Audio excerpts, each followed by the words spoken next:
नमस्कार दोस्तों।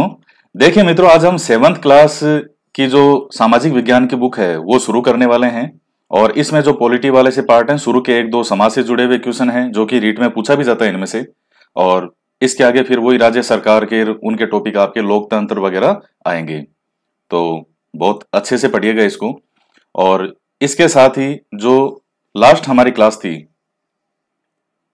उसमें से आपको एक क्वेश्चन का जवाब देना है कि संपत्ति से जुड़े हुए विवाद और विवाह से जुड़े हुए विवाद जो हैं वो किस तरह के विवाद माने जाते हैं, दीवानी या फौजदारी। ये आपको कमेंट करके बताना है कि संपत्ति या विवाह से जुड़े हुए विवाद किस तरह के माने जाते हैं, दीवानी माने जाते हैं या फौजदारी। ये आपको कमेंट करके बताना है। तो अब आगे पढ़ते हैं, समाज और हमारे दायित्व। तो बहुत अच्छे से चैप्टर है ये। साधारण शब्दों में समाज को व्यक्तियों का एक ऐसा समूह माना जाता है जिसकी एक समान संस्कृति होती है। समाज सामाजिक संबंधों की एक व्यवस्था है। आप जानते हैं सोसाइटी क्या है? सोसाइटी एक व्यक्तियों का एक समूह है, व्यक्तियों से मिलकर के समाज बनता है और जिनकी एक समान संस्कृति होती है। सबका देखिए अपना अपना समाज होता है, अपनी अपनी संस्कृति। कोई किसी क्षेत्र में रहता है, कोई कहीं है, कोई कहीं है। उनसे जुड़े हुए लोग जो हैं वो सब उनके समाज के भाग होते हैं, उनके समाज के अंग होते हैं। तो उनका सबका रहन सहन, खान पान, शादी विवाह व्यवस्था सबकी एक जैसी होती है। आप देखते भी हैं कि जैसे बात भी करते हैं, कुछ कहते हैं कि हमारे समाज में तो ये व्यवस्था है, कोई कहता है हमारे समाज के अंदर इस चीज की ये व्यवस्था है। तो सबके अपने अपने सामाजिक व्यवस्था होती है। एक व्यक्ति किसी का पिता, किसी का पुत्र, किसी का पति तो किसी का भाई हो सकता है। यदि हम संसार को लें तो व्यक्तियों का परिवार से और एक परिवार का अन्य परिवारों से सामाजिक संबंध पाया जाता है। व्यक्ति किससे जुड़ा होता है? परिवार से। और परिवार जो है वो अन्य परिवारों से। तो सामाजिक संबंध अपनी आवश्यकताओं की पूर्ति अकेला मनुष्य स्वयं नहीं कर सकता, अतः उसे दूसरों के साथ सहयोग करना होता है। वह उनके साथ मिलजुल करके काम करता है। इस प्रक्रिया से लोगों में सामाजिक संबंध पनपते हैं। आप जानते हैं कि सोसाइटी के अंदर व्यक्ति जो है उसे समाज के लोगों की आवश्यकता पड़ती है, समाज में मिलजुल करके रहता है। तो अकेला व्यक्ति नहीं रह सकता। अरस्तु ने कहा भी था कि मनुष्य तो एक सामाजिक प्राणी है। जो व्यक्ति समाज के बिना रह सकता है वह या तो पशु है या फिर देवता। यह अरस्तु ने कहा था। क्या? कि जो मनुष्य समाज के बिना रह सकता है वह या तो फिर कोई पशु है और या कोई देवता है, क्योंकि एक मनुष्य तो बिना समाज के नहीं रह सकता। तो यह अरस्तु की लाइन है, कई बार एग्जाम में पूछी भी जाती है। सामाजिक संबंध अमूर्त होते हैं, अतः समाज सामाजिक संबंधों की अमूर्त व्यवस्था है। तो सामाजिक संबंध अमूर्त होते हैं, इसका मतलब क्या है भाई? मूर्त रूप में नहीं होते। अब सामाजिक संबंध कोई किसी को दिखा नहीं सकते आप।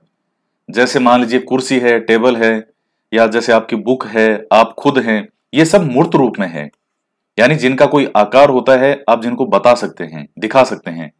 लेकिन अमूर्त चीजें दिखाई नहीं देती। अब बिजली है, आपने बटन ऑन किया और पंखा ऑन हो गया, तो क्या आपको वो उसका जो सिस्टम है क्या वो दिखाई दी बिजली की कैसे वो चली और किस प्रकार से हुआ? तो वो अमूर्त चीजें हैं, मतलब जो चीजें दिखती नहीं है। तो ये एक सामाजिक व्यवस्था होती है जो अमूर्त रूप में है, आपको दिखाई नहीं देती। आप उसको किसी रूप में दिखा नहीं सकते, किसी वस्तु के रूप में नहीं दिखा सकते कि देखो ये सामाजिक व्यवस्था है। ये तो एक सिस्टम है। इन सामाजिक संबंधों के फलस्वरूप व्यक्ति को समाज में विभिन्न परिस्थितियां प्राप्त होती है और उनके अनुसार ही उसे विभिन्न व्यवहार और उत्तरदायित्वों का निर्वहन करना होता है, क्योंकि समाज भी व्यक्ति से उसको प्राप्त परिस्थितियों के अनुरूप ही उसके व्यवहार, क्रियाएं और उत्तरदायित्वों के निर्वहन की अपेक्षा करता है। देखिए परिस्थितियां, स्टेटस क्या होता है? कोई आपने नाम स्टेटस सुना होगा। ये हिंदी वर्ड तो हो सकता है इतना नहीं सुना हो, लेकिन ये स्टेटस वर्ड तो सुना ही होगा कि उसका समाज में एक स्टेटस है। स्टेटस से मतलब आप जो है एक लेवल से कह सकते हो। उसकी स्थिति क्या है, परिस्थिति क्या है उस समाज में, जो उस व्यक्ति को एक इज्जत, एक रेपुटेशन प्राप्त है, वो उसका स्टेटस है। किसी व्यक्ति की छवि है, अच्छी होती है, समाज बहुत मानता भी है, हमेशा कोई भी समस्या हो उस व्यक्ति से सहायता भी प्राप्त करते हैं। तो वो एक उस व्यक्ति की स्टेटस है। कोई व्यक्ति ऐसा भी है जिससे कोई बात करना पसंद नहीं करता, करने नहीं, रहने दो। तो ये चीजें, तो व्यक्ति अपनी मेहनत और अपनी काबिलियत से समाज में एक स्थिति प्राप्त करता है, परिस्थिति, स्टेटस। और समाज भी उसी के अकॉर्डिंग उससे आशा रखता है कि वो व्यक्ति अपने स्टेटस के अकॉर्डिंग जो है वो अपने उत्तरदायित्वों का निर्वहन करें। देखिए, हम समाज में पले बड़े होते हैं, समाज में पले बड़े, नौकरी लगे, तो फिर हमारी ये आशा, हमारे समाज के लिए उत्तरदायित्व भी होता है कि हम समाज के लिए भी कुछ करें। तो अब जैसे मान लीजिए किसी समाज में कोई व्यक्ति आईएएस बना, तो समाज आप देखते हैं वो समाज उसका मान सम्मान करता है कि साहब आज इसने हमारे हमारे समाज का ये लड़का या लड़की जो है, ये बच्चा आईएएस बना और इसने हमारे समाज को गौरवान्वित किया। तो अब वो समाज उसका मान सम्मान कर रहा है, समाज को खुशी हुई कि उनका व्यक्ति कोई भी बच्चा बना है उनके समाज का, तो वो उस आईएएस से भी आशा रखते हैं कि वो उनके समाज के लिए भी कुछ करे, लोगों को, बच्चों को मोटिवेट करे, उनको पढ़ाई से संबंधित चीजें बताएं। एक आईएएस बना है किसी सोसाइटी का, तो भविष्य में उस सोसाइटी से कई आईएएस बन के निकलेंगे। तो ये समाज की अपेक्षाएं होती है, जो उनमें से कोई व्यक्ति आगे बढ़ता है तो समाज की अपेक्षा होती है कि वो व्यक्ति उनके लिए भी कुछ वापस करे, और ये व्यक्ति का कर्तव्य होता है कि जिस समाज में रह करके वो पला बड़ा आगे बढ़ा है तो वो अपने समाज के लिए भी कुछ करे। तो ये एक सामाजिक व्यवस्था है। व्यक्ति और समाज एक दूसरे पर आश्रित हैं, उनका संबंध एक पक्षीय नहीं है, बल्कि दोनों ही एक दूसरे के पूरक है और एक दूसरे के विकास के लिए अनिवार्य हैं। व्यक्ति समाज के बिना अपना विकास नहीं कर सकता, तो वहीं समाज का अस्तित्व भी व्यक्तियों से ही है। तो ये दोनों ही चीजें हैं कि जैसे ये व्यक्ति हैं, इन व्यक्तियों से मिल करके ये बना है समाज, एक सोसाइटी। देखिए, कई बार क्या होता है, सोसाइटी में कुछ समस्या हो जाती है। जैसे मान लीजिए सोसाइटी ने नियम इतने अपने मजबूत बना लिए, मतलब वो सोसाइटी का सिस्टम ऐसा है। देखिए, मैंने जो प्रैक्टिकली चीजें देखी है कि अगर मान लीजिए हर सोसाइटी का अपना एक सिस्टम होता है, कुछ सिस्टम अच्छे होते हैं, कुछ खराब भी होते हैं, लेकिन चूंकि वो सोसाइटी के अंदर सभी उस चीज को स्वीकार करते हैं तो वो चीज सही मान ली जाती है, भले ही वो गलत हो। यही तो समाज में और क्या है, अगर कोई चीज गलत भी है और समाज उसको मानता है कि नहीं नहीं सही है, सही है, सही है।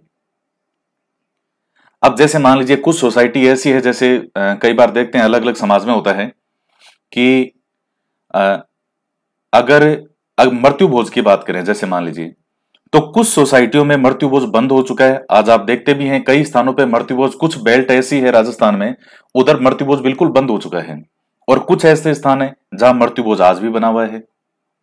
तो अब एक कोई ऐसे व्यक्ति से पूछें जो ना इस समाज से जुड़ा हुआ है ना इस समाज से जुड़ा हुआ, और उससे पूछेंगे बताओ भाई क्या मृत्यु भोज सही है या गलत है, वो कहेगा साहब बिल्कुल गलत है, और सरकार ने भी बंद कर रखा है। अगर शिकायत हो जाए, कंप्लेन हो जाए, तो सरकार सारा सामान वगैरह जो मिठाई मिठाई बना रखी है वो सब ले जाती है, वो जुर्माना वगैरह ये लगते हैं वो अलग हैं। तो गलत है, मृत्यु भोज नहीं होना चाहिए, लेकिन जिस समाज के अंदर ये होता है, लोग मिलजुल करके उसको करते हैं, तो वो कहते हैं हाँ ठीक है, सही है, बढ़िया है।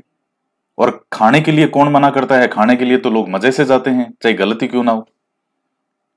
तो ये हर समाज की अपनी एक व्यवस्था होती है, लेकिन अब कुछ चीजें गलत है और वो चल रही है कंटिन्यू। तो मेरा ये मानना है कि व्यक्ति को थोड़ा अपने विवेक से काम करना चाहिए, जो समाज की अच्छी चीजें हो उनको वो अपने अंदर एक्सेप्ट करे, स्वीकृत करे, माने, और जो उसको लगता है कि नहीं ये चीज सही नहीं है, अपने विवेक का इस्तेमाल करें, तो उस चीज को एक्सेप्ट नहीं करें। जैसे मैं मृत्यु भोज की बात करूं तो हमारा जो क्षेत्र है उसमें बीच में मृत्यु भोज एक बार बंद हो गया था। कुछ लोगों ने फिर क्या कर दिया, कभी वापस ये शुरू कर दिया। सुनने में आया कि साहब उन्होंने वापस इस बार ये किया है, मौसर या ओसर आप जो भी कहते हैं, अलग अलग जगह अलग अलग चीजें कही जाती हैं, तो मृत्यु भोज शुरू कर दिया। मैंने जब से मेरे में अकल इस चीज को लेकर के आई कि ये चीज गलत है, कभी छोटे बच्चे थे वो बात अलग है, कभी साथ में चले गए कहीं कुछ खा लिया होगा, कोई बचपन की बात अलग हो तो अलग है, लेकिन जब से अक्ल आई इस चीज को लेकर के, तब से लगा कि नहीं मृत्यु भोज गलत है। और इतने वर्ष हो गए, मैंने आज तक कभी कहीं मृत्यु भोज नहीं किया, जबकि हमारे क्षेत्र में ये है आज भी। कहते भी हैं क्या गलत है, लेकिन फिर भी करते हैं, और लोग मजे से जीवने के लिए भी जाते हैं, क्योंकि जीवने के लिए कौन मना करेगा, उनको तो मजे खाना चाहिए, जबकि सब जानते हैं कि ये चीज गलत है। कई बार व्यक्तियों पे इतना ऋण हो जाता है कि उसकी पूरी पीढ़ियां की पीढ़ियां वो केवल उसकी ऋण की भरपाई करने में निकल जाती हैं। तो कुछ लोग देख करके आपको वो चीज करेंगे, हाँ भाई क्या चलो अच्छा है, ये नहीं करते तो गलत है, तो हमें भी नहीं करना चाहिए, कुछ तो सीखेंगे। और ज्यादातर जो है वो यही करेंगे, वो बोलते भी हैं कि हाँ वो गलत तो है, लेकिन भाई साहब फिर वो मिठाइयों की जब खुशबू उनके नाक में आती है वहां, और पहले तो जब छोटे बच्चे थे हम तब देखते थे तो हलवा ही दिखता था कि साहब वो हलवा बनता था, सीरा जिसको गांव में सीरा कहते थे। और आजकल तो कुछ पिछले कुछ वर्षों से मैं देख रहा हूँ कि इन्हें मृत्यु भोजों के अंदर जो ट्रेंड है वो बदल गया। अब सबको, किसी को गुलाब जामुन चाहिए, किसी को मोती पाक चाहिए, किसी को रसगुल्ले चाहिए, किसी को कोई मिठाई चाहिए, मटर पनीर की सब्जी चाहिए। मैं तो हैरान हूं कि किस तरह से लोग, ये चीजें बदली है और लोग खा भी रहे हैं और बनाने वाले बना भी रहे हैं, कि अगर नहीं करेंगे तो समाज हमको क्या कहेगा। ये चीज जो मैं कहना चाह रहा हूं कि सही चीज को एक्सेप्ट करें, और समाज जो चीज मानता है कि नहीं गलत है फिर भी कर रहा है, तो उस चीज को करने से बचना चाहिए। तो समाज के जो बुद्धिजीवी वर्ग हैं, बड़े लोग जो होते हैं, कुछ पैसे वाले जिनका एक स्टेटस होता है, ये उन लोगों की जिम्मेदारी बढ़ जाती है। लेकिन वो लोग सोचते हैं कि हम तो करने में सक्षम हैं, तो वो लोग क्या है अपने पांव पीछे खींच लेते हैं कि हम क्यों बुरा बने। तो बस ये कुछ एक चीजें हैं जिनके कारण लेकर के बुराइयां जो है वो चलती रही है, और ये आगे बहुत वर्षों तक चलती रहेगी। कभी कभी देखते हैं, मैं कई बार न्यूज़पेपर में पढ़ते हैं, अभी कुछ समय पहले ही कहाँ का था, शायद मीणा समाज था, कहीं का कोई एक न्यूज़पेपर की घटना थी, अलवर या कहाँ, कि कुछ गांवों के मीणा समाज ने मिलकर के, शायद मीणा समाज ही था, उन्होंने ये कसम खाई, प्रण किया कि हम कभी मृत्यु भोज नहीं करेंगे। कितनी अच्छी बात थी, मैं तो कहता हूं ये बहुत ही अच्छी बात है।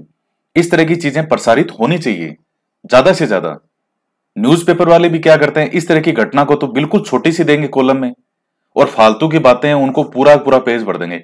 इस तरह की चीजों को तो खूब बड़ा बढ़ा चढ़ा के देना चाहिए, ताकि लोग उनसे अप्रिशिएट हो, सीखें। मैं तो मानता हूं ये बहुत अच्छी चीज है ये मीणा समाज की, और भी लोगों को करना चाहिए।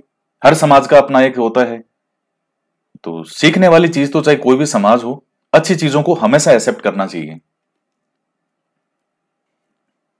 व्यक्ति और समाज एक दूसरे पर आश्रित हैं, और ये हमने पढ़ लिया। मनुष्य एक सामाजिक प्राणी है, क्योंकि मनुष्य स्वभाव से ही एक सामाजिक प्राणी है। जो मैंने आपको अरस्तु वाला बताया था कि मनुष्य में स्वभाव से ही सहयोग और सह अस्तित्व की भावना पाई जाती है। वह समाज से अलग अकेला नहीं रह सकता, समाज में रहते हुए अन्य मनुष्यों के साथ समाज की गतिविधियों में भाग लेता है, जिससे उसका विकास होता है। तो समाज से हम बहुत कुछ सीखते हैं, व्यक्ति समाज के बिना नहीं रह सकता। समाज की गतिविधियां जैसे ब्याह शादी वगैरह है, इधर उधर आना जाना, काम होना, तो वो व्यक्ति करता है, तो वो समाज से सीखता ही है कि किस तरह से सोसाइटी में लोग रहते हैं। लेकिन मैंने आपको आगे जैसे बताया, अच्छी चीजें हैं, आप अपने विवेक के अनुसार उनको ग्रहण करें। जो लगता है कि नहीं ये चीज सही नहीं है, उसको ग्रहण करने से बचना चाहिए जितना बच सकें। आवश्यकता मनुष्य को सामाजिक प्राणी बनाती है। अब जैसे मैंने कुछ सोसाइटियों में देखा है कि वहां लड़कियों को ज्यादा नहीं पढ़ाते, कई समाज देखे हैं मैंने। तो अब ज्यादा नहीं पढ़ाते, तो 12वीं के बाद में एक ही उद्देश्य होता है कि लड़की को 12वीं करा दी, अब उसका ब्याह करो। अब कोई व्यक्ति मान लो उसको ज्यादा पढ़ाना चाहे, उसको उसने ग्रेजुएशन में एडमिशन दिला दिया, तो उसको सबसे पहले अपने ही समाज के लोगों का विरोध झेलना पड़ेगा, तरह तरह की ताने, ये पता नहीं कितनी तरह की बातें सुननी पड़ेगी। और ग्रेजुएट होने के बाद में आप उसको कंपटीशन की तैयारी करवाए, और उस समाज में जैसे मान लो इस तरह का कोई सिस्टम है नहीं लड़कियों को ज्यादा पढ़ाने का, तो फिर वो और ज्यादा उसको लोगों की बातें सुननी पड़ेगी, ताने सुनने पड़ेंगे, जबकि वो आदमी कितना सही कर रहा है। तो यही एक चीज होती है समाज की, जो चीजें सही हो उसको एक्सेप्ट करो, और जो आपको लगता है सही नहीं है, आपको अपने विवेक से काम करना चाहिए। अपनी समझ से करो, बढ़िया पढ़ाओ लिखाओ, नौकरी लगाओ, सेल्फ डिपेंड बनाओ। आवश्यकता मनुष्य को सामाजिक प्राणी बनाती है। मनुष्य अपनी आवश्यकताओं की पूर्ति के लिए समाज में रहता है। वह अपनी जरूरतों को पूरा करने के लिए अन्य व्यक्तियों की सहायता लेता है। व्यक्ति समाज में ही उत्पन्न होता है। बच्चा माता पिता की देखभाल में पलता और उनके साथ रहकर ही नागरिकता का पहला पाठ पढ़ता है। कोई भी व्यक्ति तब तक मनुष्य नहीं बन सकता जब तक वह अन्य मनुष्यों के साथ नहीं रहे। हम दूसरों के साथ रहकर तथा उनकी सहायता से अपने भोजन, आवास, कपड़ा आदि की जरूरतें पूरी करते हैं। अपनी सुरक्षा जरूरतों को पूरा करने के लिए भी व्यक्ति को सामाजिक बनना पड़ता है। देखिए समाज के कितने फायदे होते हैं। समाज के अंदर व्यक्ति पला बड़ा होता है, सुरक्षा का भाव होता है। अब एक तो व्यक्ति बिल्कुल अलग रहे, समाज से अलग थलग, और एक अपने समाज के रहता है। कोई भी कभी समस्या आती है तो पूरा समाज उसके साथ आ जाता है। तो ये चीजें वो सही हो तो समाज साथ में आ जाता है उसका, कि भाई हमारे समाज का व्यक्ति है, इस पर अत्याचार क्यों। तो ये समाज की बहुत सी अच्छी बातें भी होती है। और मनुष्य के संपर्क से दूर और पशुओं के बीच पल जाने वाले कुछ बच्चों के उदाहरण भी मिले हैं, परंतु उनकी आदतें और व्यवहार पशुओं जैसे विकसित हो गए थे। तो अब जैसे कोई मान लीजिए मनुष्यों से दूर कोई जंगल में पला बड़ा है, तो उसका व्यवहार वैसा होगा। मनुष्यों के बीच में रहा है तो उसका व्यवहार वैसा होगा, सामाजिक मनुष्य के बीच में, सामाजिकता के बीच में, समाज के बीच में। तो ये बहुत सी चीजें प्रभावित करती है।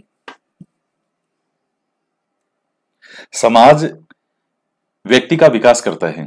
समाज में मानव के व्यक्ति का विकास होता है, व्यक्तित्व का। समाज व्यक्ति में अंतर्निहित शक्तियों को विकसित और मर्यादित करता है। समाज में हमारे दृष्टिकोण, विश्वास और आदर्श समुचित रूप से ढलते हैं। समाज हमारी संस्कृति को न केवल सुरक्षित रखता है बल्कि उसे अगली पीढ़ी तक भी पहुंचाता है। तो व्यक्ति में समाज के प्रति अंतर्निहित विरोध। यह आवश्यक नहीं कि व्यक्ति का समाज के साथ या फिर अपने साथ के मनुष्यों के समूह से सदैव सामंजस्य बना ही रहे। कई बार व्यक्ति का उसके समाज के साथ किन्हीं पहलुओं पर गंभीर विरोध उत्पन्न हो सकता है जो उसकी परिस्थितियों से मेल न खाते हों। किंतु इसका एक कारण यह भी हो सकता है कि सामाजिक व्यवस्था में भी ह्रास हो रहा हो तथा इस कारण से व्यक्ति और समाज में विरोध की स्थिति उत्पन्न हो जाए। समाज की संस्थाओं में विभिन्न कारणों से कभी विकार भी आ सकते हैं। उदाहरण के लिए, जो व्यक्ति राजनीतिक स्वतंत्रता के वातावरण में पला बढ़ा है, यदि उसे दास प्रथा के वातावरण में रख दिया जाए तो यह स्थिति उसके लिए दमनकारी और कष्टदायक होगी। उस स्थिति में वह समाज विरोधी हो जाएगा। उसके विरोध का कभी भी आकस्मिक और अभूतपूर्व विस्फोट हो सकता है। वह समाज में लोकतांत्रिक और मानवीय व्यवस्था स्थापित करने के लिए संघर्ष कर सकता है। जो चीज मैं आपको ऊपर मैंने समझाई थी, वो मृत्यु भोज को लेकर के जो एक उदाहरण दिया, वो सेम वही चीज इसने यहां पे लिखी है कि समाज के अंदर मान लीजिए कोई व्यवस्था चली आ रही हो और अगर वो गलत भी है, लेकिन चूंकि समाज उसको स्वीकृत करता है तो वो सही मानते हैं। अब जैसे मान लीजिए कुछ समाज ऐसे भी हैं जहां अगर युवापन के अंदर ही, युवा अवस्था में ही अगर किसी लड़की के पति की मृत्यु हो गई और वो लड़की विधवा हो गई, तो वो समाज उस लड़की का दोबारा विवाह नहीं करता, पुनर्विवाह नहीं करता। हमेशा उसको सफेद कपड़े पहनाए जाते हैं, घर से अलग थलग किसी कोठरी में रखा जाता है। आज भी ऐसा है और अच्छे खासे कई कई समाज के अंदर देखा है मैंने। अलग से कोठरी में रखते हैं, खान पान में सूखी रोटी ये इस तरह का उसको देंगे, खाना देंगे, और पूरी जिंदगी उसकी, चाहे 20 साल की उम्र में क्यों ना उसका ये घटनाक्रम हुआ हो, वो जब तक जिएगी उसी तरह से जिएगी। हम भी जानते हैं कि ये चीज गलत है, लेकिन चूंकि वो समाज उसको स्वीकृत करता है तो फिर वो लोग कहते हैं हाँ नहीं नहीं सही है, सही है, ऐसा ही होना चाहिए। और अगर कोई व्यक्ति उसके पुनर्विवाह के लिए प्रयास करे तो उसको बड़े गंभीर चीजों का सामना करना पड़ेगा। तो ये चीजें यही होती है जो समाज की अच्छी चीजें होती है, उसको समाज को अपने खुले दिमाग से जो है उनको स्वीकार करना चाहिए कि नहीं नहीं, आज के परिप्रेक्ष्य में ये चीज गलत है, हमें बंद करना चाहिए। अब सती प्रथा किन चीजों के कारण शुरू हुई थी, आप पढ़ते भी हैं राजस्थान में सती प्रथा वगैरह किन परिस्थितियों के कारण शुरू हुई। अब वो परिस्थितियां खत्म हो गई, लेकिन उसको एक प्रथा बना दिया गया, परंपरा के हिसाब सती तो होना ही पड़ेगा। वो चीज कितनी गलत थी। जिन लोगों ने सती प्रथा का विरोध किया उनको क्या क्या चीजें नहीं झेलनी पड़ी। जिन्होंने विधवा विवाह का पुनः समर्थन किया कि विधवा का विवाह होना चाहिए, उनको क्या क्या नहीं झेलना पड़ा इस समाज में, इस सोसाइटी में। पत्थर तक लोगों ने मारे हैं उनके, खुद को उनके सोसाइटी से बाहर कर दिया, निकाल दिया। तो ये जरूरी नहीं है कि समाज में 90% लोग जो कोई अगर काम मिलके करें तो वो सही है, वो हमेशा, ऐसा कोई जरूर नहीं है। विवेक से व्यक्ति को सोचना चाहिए कि एक अनजान व्यक्ति बनकर के सोचें कि ये चीज सही होनी चाहिए या गलत होना चाहिए। आप मामला जब कोर्ट में जाता है तो कोर्ट निष्पक्ष होकर के देखता है ये सही है या ये सही है, सही क्या होना चाहिए, तो वो उस चीज पर डिपेंड करता है। अतः समाज के सदस्यों का दृष्टिकोण और सामाजिक व्यवस्थाएं लोकतांत्रिक, समानतावादी और मानवतावादी होनी चाहिए। समाज की व्यवस्थाएं व्यक्ति की अवहेलना न करके उसके विकास में साधक बने। व्यक्ति को समाज के प्रति कर्तव्यों का निर्वहन करने में सक्षम बनाना समाज का कर्तव्य है। ऐसे समाज स्वस्थ समाज होता है। इस प्रकार के समाज में अंतर विरोध की संभावनाएं कम होती हैं। तो ये देखिए, ये चीजें समाज के एक स्वस्थ समाज होना, स्वस्थ समाज से ही एक स्वस्थ व्यक्ति निकलता है। तो इसीलिए कुछ समाज आप देखेंगे वो बहुत जबरदस्त सक्सेस होते हैं लोग। ये चीजें सोचने की, अब इन पर कोई विचार करता नहीं। पहले विद्यार्थी जीवन में जो देखते हैं वही देखते हैं, बड़े होते हैं समाज को देखते हुए उन्हीं चीजों को फॉलो करते हैं, नौकरी लग गई या कोई ना कोई काम तो करेंगे, और वो उसी चीज को ही करते करते पूरी उम्र निकल जाती है। और जब बुजुर्ग व्यवस्था की ओर व्यक्ति आता है, फिर वो सोचता है कि मैं तो मेरी उम्र निकाल ली, मैं किसी चीज का ठीकरा मेरे सर क्यों फोड़ूं। फिर वो अपनी जिंदगी पूरी करके चला जाता है और वो चीज कंटिन्यू चलती रहती है। तो समाज के अंदर एक स्वस्थ समाज का निर्माण करना है तो हमें खुले दिमाग से उसके बारे में सोचना चाहिए, सभी व्यक्तियों को सोचना चाहिए। हमारे सामाजिक दायित्व, हमारे ऋषियों अर्थात संस्कृति पुरुषों ने ऋग्वेद में एक स्थान पर प्रार्थना की।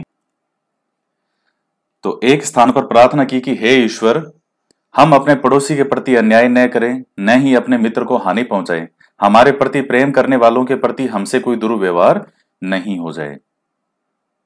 तो ये पड़ोस का जो मैंने आपको पहले भी बताया, जो हमने पहले के चैप्टर पढ़े हैं।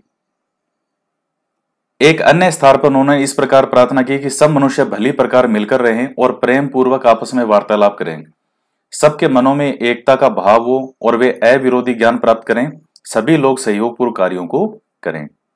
जिस समाज के सदस्य इस प्रकार का आचरण करते हैं उस समाज में सुख शांति का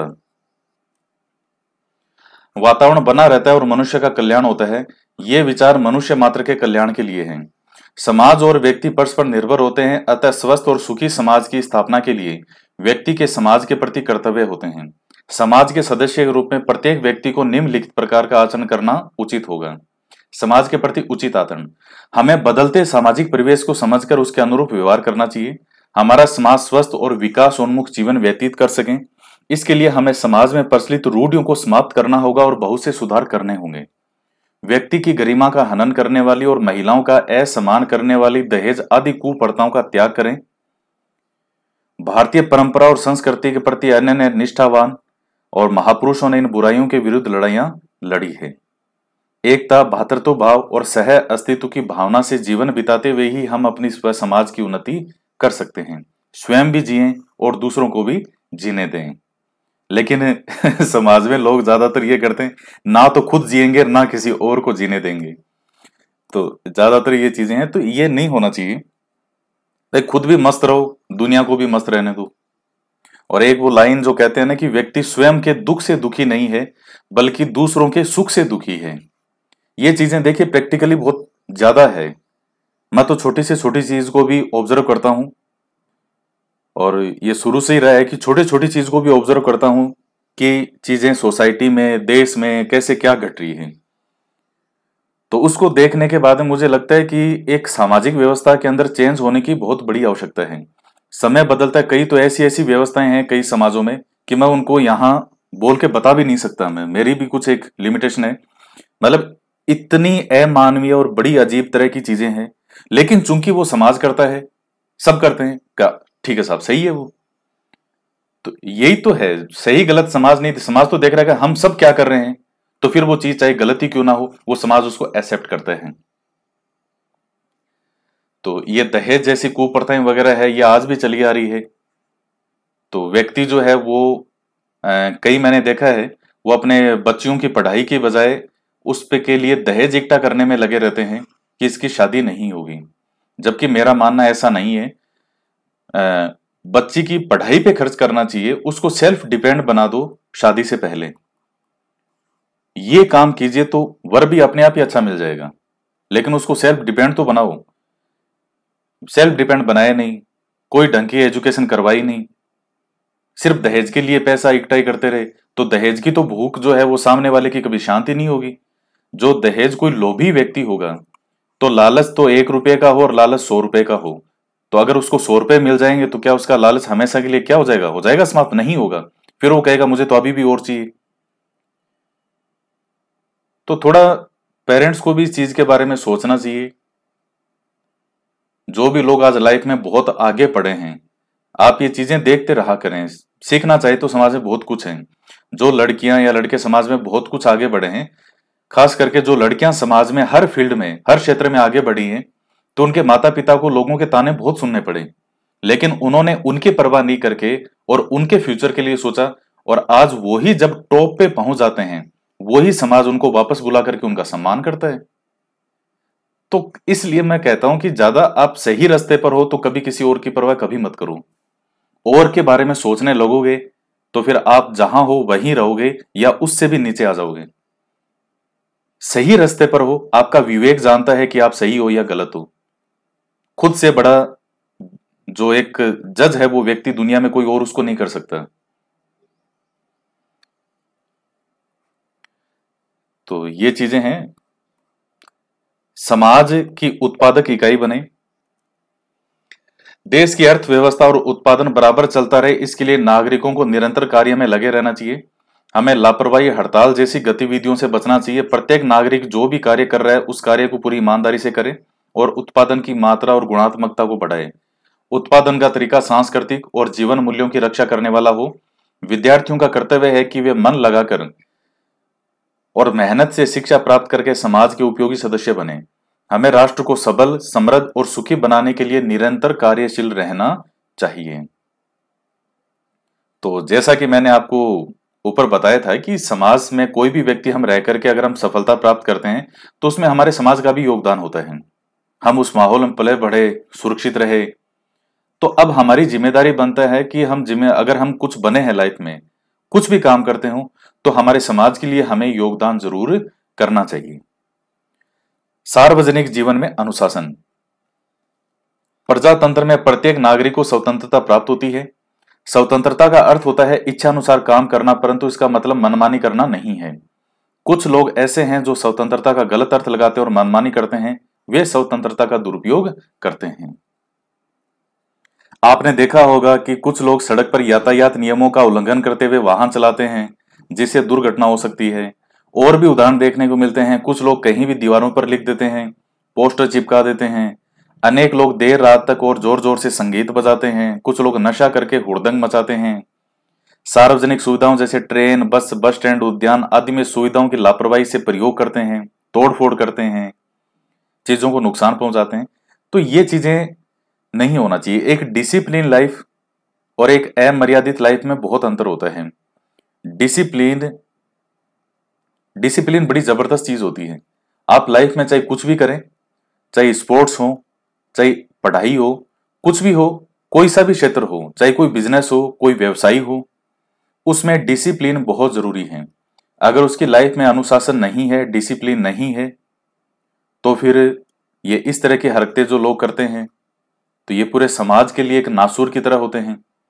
कहीं भी दीवारों पे कुछ भी लिख देंगे, गंदी गंदी चीजें लिख देंगे, गंदे पोस्टर चिपका देंगे, भड़काऊ चीजें हैं, भाषण वाले, इस तरह के पोस्टर चिपका देंगे। आप सड़क पे देखते हैं कि कोई गाड़ी कितनी फास्ट कोई चला रहा है, कोई बाइक को यूं यूं करके चलाते हैं, कई ऐसे ऐसे यूं यूं करके चलाते हैं। तो वो खुद अपने लिए भी जीवन को नुकसान पहुंचाते हैं और सामने वाले को भी पहुंचाते हैं। ये सरकार कई बार जैसे मेट्रो वगैरह शुरू करती है। अब जयपुर में यहाँ मेट्रो शुरू हुई थी एक बार, वो अभी भी चलती है, एक डब्बा चलता है उसका।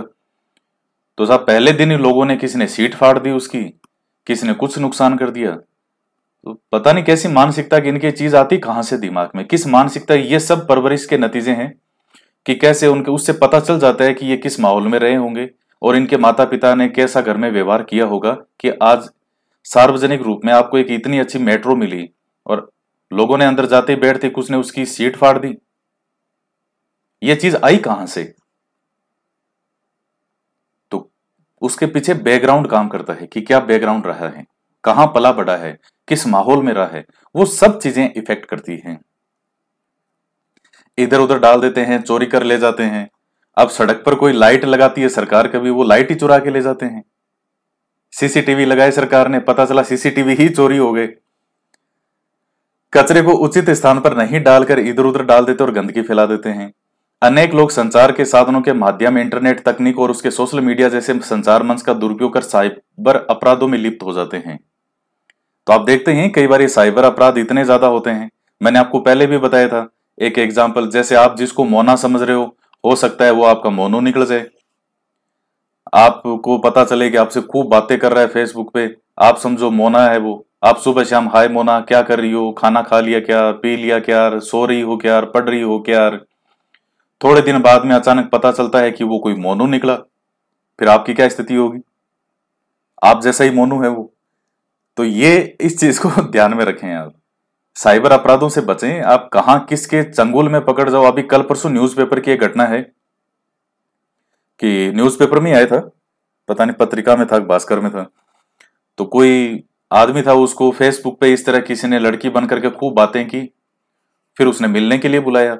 जब वो मिलने के लिए गया तो वहां उसी जैसे 4-5 ऊंट खड़े थे और उन्होंने उससे पैसे भी मंगवाए। उस लड़की ने 1.5 लाख पता नहीं इतने के करीब रुपए मंगाए और वो लेके भी चला गया और उससे वो रुपए छीन लिए उन्होंने और मार पीट के भगा दिया उसको। फिर बाद में जब वो उसने केस वगैरह किया तब पता चला कि वो लड़के ही थे और ये उनका यही काम था। लोगों के साथ फ्रॉड करते थे, लूटते थे और इस तरह की चीजें जो है। तो इन चीजों से बच के रहें। यह स्वतंत्रता नहीं बल्कि अनुशासनहीनता है। समाज में कुछ लोगों द्वारा किए गए इन गलत कार्यों से अनुशासनहीनता का वातावरण बनता है। समाज में लड़ाई झगड़ा और संघर्ष पैदा होता है। इन कार्यों से देश और समाज को नुकसान होता है। देश की प्रगति बाधित होती है। हमें हिंसा, उत्तेजना और अश्लील आचरण से बचना चाहिए। ऐसा कोई कार्य नहीं करना चाहिए जिससे समाज को कष्ट उठाने पड़े। अपना पक्ष रखने या विरोध जताने के लिए उत्तेजना और हिंसा उचित नहीं है। लोकतंत्र में सभी को विरोध करने का अधिकार है, किंतु तरीका सभ्य व लोकतांत्रिक होना चाहिए। ये कितनी अच्छी लाइन कही है। ये लोकतंत्र है तो विरोध करने का अधिकार है। सरकार हो चाहे कोई भी व्यक्ति हो, अगर आपको लगता है कि नहीं वो चीज गलत है तो उसका विरोध कीजिए, लेकिन तरीका सभ्य और लोकतांत्रिक होना चाहिए। ऐसा नहीं है कि जिस तरह से फेसबुक पे धड़ाधड़ कोई प्रधानमंत्री को मर्जी है वैसे इतने अपशब्दों का इस्तेमाल करते हैं, पता नहीं कैसे निकलते हैं उनके मुंह से इतने ज्यादा अपशब्द। कुछ भी लिख देंगे, किसी के फोटो के ऊपर चेहरा किसी का लगा देंगे। जैसे पीएम है तो चेहरा पीएम का, नीचे किसी और का चेहरा और का शरीर लगा करके और उसको फोटो पोस्ट कर देंगे। और ये तो इतना साइबर क्राइम हो चुका है आजकल, तो ऐसे ऐसे साइबर क्राइम हो चुका है कि वीडियो के अंदर भी नकली दिखाया जा सकता है किसी को। कोई जैसे मान लीजिए नेता है तो उसका चेहरा किसी और पर लगा देंगे और पोस्ट कर देंगे साहब के ये देखो ये है। इतना साइबर क्राइम किस हद तक बढ़ चुका है शायद आप और हम सोच भी नहीं सकते। दुनिया में साइबर क्राइम 2050 में जो होना चाहिए था वो साइबर क्राइम आज की डेट में चल रहा है। इतना जबरदस्त साइबर क्राइम है। तो इन चीजों से ज्यादा से ज्यादा इसलिए मैं कहता हूं सोशल मीडिया से बचने का प्रयास करो जितना बच सकूं। सोशल मीडिया से मेरा मतलब मेन मतलब है फेसबुक से। एक बहुत बड़ा प्लेटफॉर्म है। आप व्हाट्सएप वगैरह भी यूज करते हैं तो ज्यादातर बात उन्हीं से करेंगे जो आपके कांटेक्ट में है, लेकिन फेसबुक में तो जो भी आपको अच्छा लगेगा या अच्छा लगेगी उसी से बात करने लग जाते हैं लोग। दूसरों के अधिकारों का सम्मान करना। हम अपने लिए दूसरों से जो अधिकार चाहते हैं वह अधिकार हम उन्हें भी प्रदान करें। सभी व्यक्तियों और संस्थाओं के लोकतांत्रिक, सामाजिक और सांस्कृतिक अधिकारों का सम्मान करना चाहिए। ऐसी प्रथाओं का त्याग करें जो समाज में व्यक्तियों के परस्पर सम्मान, समानता और सद्भावना और बंधुत्व भाव के विरुद्ध हों।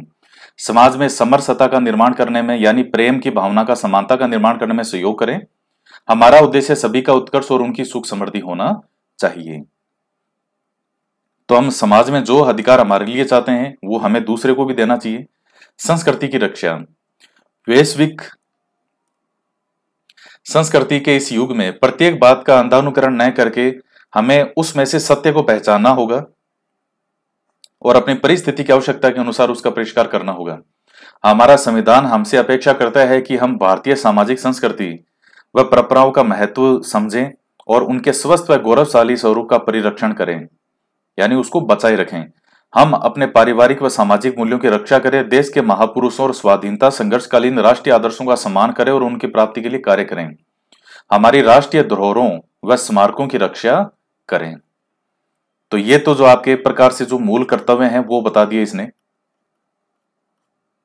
जो आप मूल कर्तव्य पढ़ते हैं 4 क में, संविधान के भाग 4 क, तो उसमें जो आपके मूल कर्तव्य बताए गए हैं तो वही है। हमें अपनी गौरवशाली परंपरा को बनाए रखना चाहिए, स्वतंत्रता का, समानता का सम्मान करना चाहिए, राष्ट्रीय धरोहर स्मारकों की रक्षा करनी चाहिए। ये सबके दायित्व होते हैं। राजनीतिक जागरूकता। भारतीय लोकतंत्र को सशक्त बनाने के लिए राजनीतिक जागरूकता जरूरी है।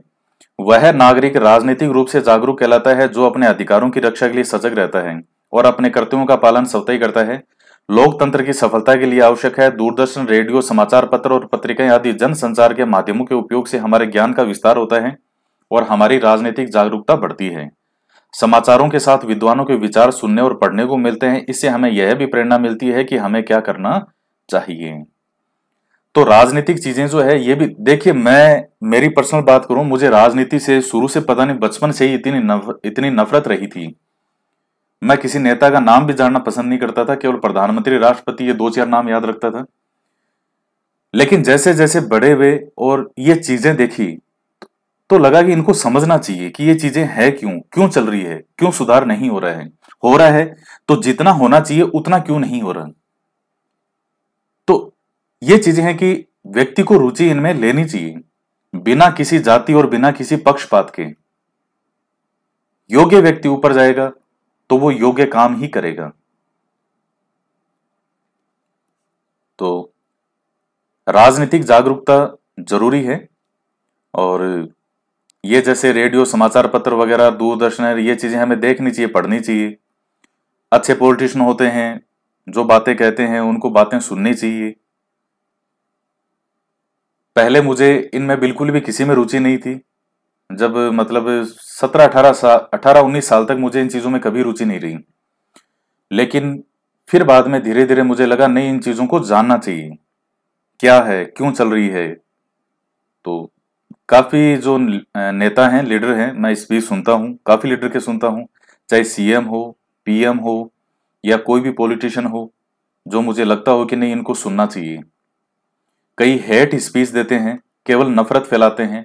उनकी स्पीच भी मैं सुन के देखता हूं कि आखिर ये क्या ऐसा बोल रहे हैं और क्यों लोग इनके पीछे मूर्ख बन रही है। तो दरअसल वो लोगों में नफरत फैलाने का काम भी करते हैं, कई कई लोगों को जोड़ने का काम करते हैं। तो हर तरह के लोग होते हैं, राजनीति में भी हर तरह के लोग होते हैं। कुछ लोग वास्तव में काम करना चाहते हैं, कुछ नहीं करना चाहते। तो हमें ये चीजें क्यों सुननी और पढ़नी चाहिए, ताकि हमें यह पता चले कि हमें क्या करना चाहिए और क्या नहीं करना चाहिए। इसके बाद में आता है विवेकपूर्ण मतदान। मत वोट देने का अधिकार प्रत्येक नागरिक की सबसे बड़ी शक्ति है। इस कारण मतदान का लोकतंत्र में विशेष महत्व है, किंतु कुछ लोग अपने इस महत्वपूर्ण अधिकार का प्रयोग नहीं करते। ऐसे व्यक्ति जागरूक नहीं कहे जा सकते क्योंकि ये मतदान के लिए नहीं जाते। मतदान करना प्रत्येक नागरिक का कर्तव्य है। यदि आप मतदान नहीं करते तो हो सकता है आप जिस उम्मीदवार को योग्य समझते हैं और जिस राजनीतिक दल की नीतियों को ठीक समझते हैं वह जीत नहीं पाए और वह सरकार नहीं बना पाए। यदि बहुत बड़ी मात्रा में लोग मतदान के प्रति उदासीन रहते हैं तो हो सकता है कि देश अच्छे शासन से वंचित हो जाए। अतः मतदान हमेशा करना चाहिए। तो कुछ लोग हैं जैसे मतदान नहीं करते, तो मतदान तो करना चाहिए, क्योंकि आपके मतदान करने से हो सकता है नहीं करने से जो योग्य व्यक्ति है वो रह जाए। तो समझदार और अनुभवी मतदाता हमेशा योग्य व्यक्ति के पक्ष में अपना मतदान का प्रयास करता है, परंतु कुछ मतदाता ऐसे हो सकते हैं जो रिश्तेदारी, जाति या धर्म के आधार पर अथवा प्रलोभन में आकर बिना सोचे समझे, बिना अयोग्य व्यक्ति को मतदान कर सकते हैं। हमें राष्ट्र हित में सोच समझकर मतदान करना चाहिए। इस एक लाइन को भी अगर देश फॉलो कर ले तो भी बहुत बड़ी चीज है, राष्ट्र हित को ध्यान में रखते हुए। राष्ट्र हित तो बहुत दूर की चीज है। देखिए, मैं आपको एक चीज बता रहा हूं, शायद आपको अच्छी हो सकता है ना भी लगे। चाइना के लोगों में जितनी अपने देश के लिए, चाइना को हो सकता है लोग पसंद नहीं करते हों, क्योंकि वो काम ही ऐसे करते हैं कि उनको पसंद नहीं करें। लेकिन चाइना के लोगों में राष्ट्रभक्ति बहुत खतरनाक है, बहुत जबरदस्त अपने देश के लिए, क्योंकि बचपन से ही उनको ये सिखाते हैं तुम्हारा माँ का नाम चाइना, बाप का नाम चाइना, भाई का नाम चाइना, कहाँ के रहने वाले हो चाइना, सब कुछ चाइना। चाइना की ही कसम खिलाते हैं, चाइना चाइना चाइना। उनके दिमाग में बचपन से ही चाइना पढ़ते हैं। मैंने जो डिफरेंस देखा है, और हमारे यहां वो सिस्टम नहीं है। बचपन में सब कहाँ के रहने वाले हो, वहीं से अगले का भाव चेंज हो जाएगा। अच्छा, उस एरिया का है क्या, जाति क्या है। अब जैसे कोई मेरा नाम पूछे, मैं कहूं साहब अजय, पूरा नाम बताओ। अब पूरा नाम अगर अजय चौधरी बताऊं, हो सकता है अगला खुश भी हो जाए और हो सकता है अगले का मूड भी खराब हो जाए। हो सकता है उसकी विचारधारा क्या हो, वो क्या सोचता हो। तो ये चीजें बहुत खतरनाक है हमारी तरफ। राष्ट्रहित की भावना लोगों में नहीं है। बहुत कम लोग हैं जो अपने देश के लिए सोचते हैं। अधिकतर है वो दिखावा ही करते हैं। अब कई फेसबुक या राष्ट्रभक्ति दिखाते हैं कि मैंने आज एक पाकिस्तानी से शर्त लगाई है कि आज मेरे दिन में 10,000 लाइक होंगे और 50,000 कमेंट होंगे, लिखो भारत माता की जय अगर सच्चे देशभक्त हो तो। अच्छा, वहां जो ये नहीं लिखेगा तो वो सच्चा देशभक्त नहीं है। वो इसको छद्म राष्ट्रवादिता कहते हैं। ये राष्ट्रवादिता नहीं है, ये नौटंकी है। ये राष्ट्रवादिता है अपने कुछ भी गलत काम मत करो, कचरा वगैरह हर जगह मत फेंको, लोगों का बुरा मत करो, लोगों के अच्छे के लिए प्रयास करो, क्षेत्रवाद मत रखो, जातिवाद मत रखो, नकारात्मक भावना मत रखो किसी सोसाइटी के लिए, किसी समाज के लिए, किसी राज्य के लिए, किसी क्षेत्र के लिए। वो है राष्ट्रभक्ति। राष्ट्रभक्ति कोई अपने आप में चीज कोई थोड़ी है कि अलग से दिखाएं। यही तो राष्ट्रभक्ति है। तो ये चीजें हैं, तो सोच समझ कर मतदान करना चाहिए। इसके बाद है स्वच्छता और स्वास्थ्य। घर, मोहल्लों और अन्य सभी सार्वजनिक स्थलों पर स्वच्छता बनाए रखें और कचरे को यथास्थान पर डालें। पॉलीथीन की थैलियों का प्रयोग न करें, उसके स्थान पर कागज और कपड़े के बने थैले ही काम में लें। कोई भी ऐसा कृत्य न करे जो मानवीय जीवन को खतरे में डाले। स्वास्थ्य हमारे जीवन की सबसे बड़ी पूंजी है। मादक व नशीले पदार्थों के सेवन से बचें। हमारे देश में प्रतिवर्ष हजारों लोग सड़क दुर्घटनाओं में मारे जाते हैं, जिसका एक कारण समय पर खून उपलब्ध नहीं होना है। अतः दूसरों का जीवन बचाने के लिए हमें रक्तदान करना चाहिए। रक्तदान महादान है। तो ये बेसिक सी चीजें हैं। नशीले पदार्थ वगैरह हैं और इनसे बचना चाहिए। लोग बाग नशे खूब करते हैं। आपने देखा नहीं, लॉकडाउन के अंदर सरकार ने वो जब शराब की दुकानें खोली, तब हर आदमी कितनी लंबी लंबी लाइनें लगा लगा के घर से बाहर ऐसे निकले जैसे पूछो मत उनकी क्या हालत हुई थी। तो इस तरह की चीजों से बचना चाहिए। प्रशासन की सहायता करना। हो सकता है कि आपके आसपास कोई व्यक्ति नकली या मिलावटी माल बेचता हो। आप ऐसे कार्यों की सूचना प्रशासन को देवें। रिश्वत लेना और लेना दंडनीय अपराध है। रिश्वत नहीं देनी चाहिए और रिश्वत मांगने वालों को प्रशासन को सूचना देनी चाहिए। अफवाह फैलाने और हिंसा और उत्तेजना उत्पन्न करने से बचना चाहिए। ऐसा करने वालों की सूचना पुलिस और प्रशासन को देनी चाहिए। कानून और व्यवस्था को बनाए रखने में प्रशासन का सहयोग करें। भूकंप, बाढ़ आदि प्राकृतिक आपदाओं के समय नागरिकों प्रशासन की सहायता करनी चाहिए और यातायात के नियमों का पालन करना चाहिए। तो ये सब बेसिक सी चीजें हैं। तो ये देखिए, जो मिलावटी वाली चीजें हैं ये तो वास्तव में इतनी खतरनाक हो चुकी है। कैंसर जैसी महाघातक बीमारियां तक इनसे फैल रही है। कितनी तरह की बीमारियां फैलती है, लेकिन फिर भी इस दिशा में कोई विशेष प्रयास नहीं है। तो ये चीजें हैं। अब आप देखते हैं कि जब ये कोई भी त्योहार वगैरह आते हैं तो ये मावा जो बिकता है, कितना मिलावटी मावा। कई बार ये आता है कि आज यहां इस दुकान पे छापा मारा, इतने इतने टन नकली मिलावटी मावा पकड़ा। दूध तक नकली आता है। आप पहचान नहीं सकते कि दूध नकली है कि असली है। उसका दही भी जम जाएगा, चाय भी बन जाएगी, लेकिन वो कैंसर जैसी बीमारियों को पैदा करेगा वो। तो जब तक इनके लिए डायरेक्ट फांसी का प्रावधान नहीं हो, या वो अलाउद्दीन खिलजी वाला जो एक सिस्टम था बाजार व्यवस्था, कि अगर कोई कम तोलता है, मिलावट करता है, तो वो उसके लिए नियम अलग थे कि उसके शरीर का उतना ही भाग काट लिया जाता था, मांस काट लिया जाता था उसका, अगर कोई दुकानदार बेईमानी करता था तो वो सिस्टम, अगर उस तरीके का हार्ड सिस्टम, भाई वो तो चलो उस समय की व्यवस्था थी, लेकिन इसके लिए आज के समय में जब तक फांसी जैसी, क्योंकि इनकी वजह से लोग मर रहे हैं, तो जब जिनकी वजह से लोग मर रहे हैं तो फिर वो एक प्रकार से क्या हो गए, हत्यारे ही हैं। तो फांसी का प्रावधान होना चाहिए इनके लिए। पर्यावरण की रक्षा। प्रत्येक नागरिक का कर्तव्य है कि हमारी प्राकृतिक धरोहर वन, झील और नदियों की रक्षा और संवर्धन करें। कुएं, तालाब, झील और नदियों में कचरा व अपशिष्ट पदार्थ न गिरें। अधिक से अधिक पेड़ लगाएं। प्रकृति के साधनों का मितव्ययता के साथ उपयोग करें। हम प्रकृति से उतना ही लें और इस प्रकार लें कि प्रकृति उस कमी की स्वयं पुनः पूर्ति कर लें।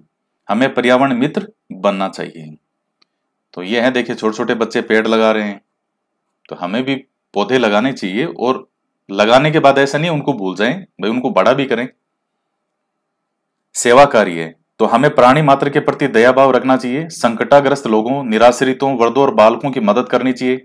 अस्पताल, अनाथालय, वृद्धाश्रम और गरीबों की बस्तियों में समय समय पर अपनी सेवा व सहयोग प्रदान करना चाहिए।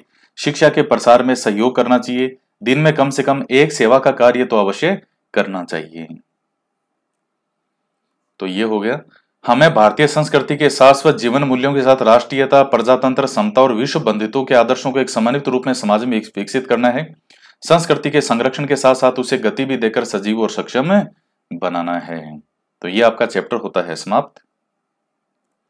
सोशल मीडिया यह ऑनलाइन संचार चैनलों का एक माध्यम है जो कि लोगों के लिए नेटवर्क में सूचनाओं, विचारों, तस्वीरों और चलचित्रों के सर्जन, सहभागिता या आदान प्रदान को संभव बनाता है। सामाजिक संस्कृति, सामाजिक संस्कृति का आधार संस्कृत भाषा और साहित्य है जिसमें सहिष्णुता सन्निहित है। तो हमें सहिष्णु बनना चाहिए। हम अपने साथ साथ दूसरे के लोग जो हैं उनके हर रीति रिवाज का, उनका भी सबका सम्मान करें। तो निम्नलिखित में से जो बात सत्य है वह है, मनुष्य स्वभाव से ही एक सामाजिक प्राणी है। आवश्यकता मनुष्य को सामाजिक प्राणी बनाती है। समाज व्यक्तित्व का विकास करता है। तो क्या है? तो उपयुक्त तीनों बातें सही है, डी हो जाएगा। समाज के सदस्यों का दृष्टिकोण और सामाजिक व्यवस्थाएं होनी चाहिए लोकतांत्रिक, समानतावादी, मानवतावादी और उपयुक्त तीनों। तो क्या हो जाएगा? डी हो जाएगा, उपयुक्त तीनों। इसके बाद ये मिलान करने वाला है, वन, झील और नदियों की रक्षा करना। क्या हो जाएगा? आप सोच लीजिए इनको आराम से। पर्यावरण की रक्षा, संकटाग्रस्त लोगों, निराश्रितों, वृद्धों और बालकों की मदद करना, सेवा कार्य, अपने अधिकारों की रक्षा और कर्तव्यों का पालन करना, राजनीतिक जागरूकता। तो ये चैप्टर हमारा कंप्लीट होता है। कितनी जबरदस्त और कितनी शानदार चीजें इन चैप्टर के अंदर है, बहुत ही जबरदस्त। तो आज के वीडियो में इतना ही, और वीडियो को लाइक जरूर करें, ज्यादा से ज्यादा शेयर करें। देखिए इन चैप्टर के बहुत बेनिफिट हैं आपके एग्जाम के दृष्टिकोण से, तो ये सब महत्वपूर्ण है ही हैं। बाकी उसके साथ साथ जो एक समझ विकसित होनी चाहिए जो आपको पेपर में कई चीजों को सोल्व करने में आपकी मदद करेगी। ये अभी पता नहीं चलता, जिस दिन एग्जाम होगा उस दिन आपको पता चलेगा कि वास्तव में आप क्या सीखे, क्या जबरदस्त तरीके से एक जो सोचने का एक डायमेंशन होता है, एक नजरिया होता है, एक क्वेश्चन को सोल्व करने का तरीका होता है।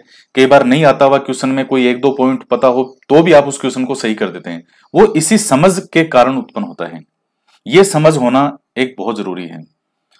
तो आज की वीडियो में इतना ही, मिलते हैं नेक्स्ट वीडियो में एक नए चैप्टर के साथ। जय हिंद, जय भारत।